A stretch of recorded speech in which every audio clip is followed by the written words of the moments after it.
संध्याकाळच्या टायमिंगला जायचं होतं मला बोरनानला आणि हळदी कुंकवाला, त्याच्यामुळे इथे मी साडी वेअर केली होती. रोज तर काय साडी नेसणं जमत नाही, पण हळदी कुंकवाचा कार्यक्रम वगैरे असेल तर मी साडी वेअर करते. इथे नित्या झोपली होती म्हणून माझं मी पटकन आवरून घेतलं आणि माझ्यासाठी ना कॉफी बनवून घेतली. या मॅडमचा काय अजून उठायचा पत्ता नव्हता, म्हणूनच ना मी निवांत बसून अशी कॉफी एन्जॉय केली. नंतर नित्या उठल्यावर तिचं सुद्धा ना सगळं आवरून घेतलं आणि छान छान असं तिला सुद्धा रेडी केलं. नंतर आम्ही गेलो सगळे बोरनानला. आम्हाला यायला सांगितलं होतं 5 वाजता, पण आमच्या सगळ्यांचा आवरूपर्यंत ना आम्हाला तिकडे जायला 6:15 वाजले होते. मग तिथं गेल्यानंतर ना छान असं बोरनाचं डेकोरेशन केलं होतं. नित्य तर माझ्या मांडीवरून उठायला तयारच नव्हती. मग तिने ना कॅडबरी घेतली चटकन आणि माझ्याच मांडीवर येऊन बसले. नंतर चाललं होतं की मला कॅडबरीच पाहिजे म्हणून. मग आम्ही सगळ्यांना ऑप्शन वगैरे केलं आणि लागलेच ना बोरनान सुद्धा घालून. बोरनान झाल्यानंतर ना आम्हाला तिथे सुद्धा समोसा आणि चहा दिला होता. मग समोसा आणि चहा खाल्ला आणि तिथूनच ना गेलो हळदी कुंकवाच्या कार्यक्रमाला. आमच्या इकडे चालू होता हळदी कुंकवाचा कार्यक्रम आणि या मुलांचं ना अशी दंगामस्ती चालू होतं.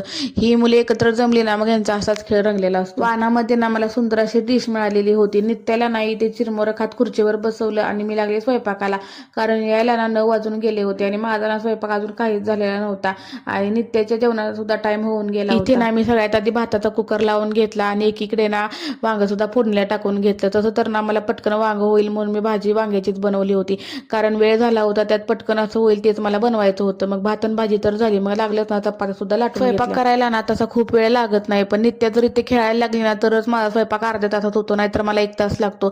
इथे सगळं आवरल्यानंतर मी किचन सुद्धा ना लागलंच पुसून घेतलं आणि नित्याला सुद्धा ना पटकन चारून घेतलं. त्याचे पप्पा आल्यानंतर ना आम्ही दोघांनी सुद्धा जेवण करून घेतलं आणि जेवणामध्ये वांग्याची आमटी, चपाती, भात आणि सोबत लोणचं.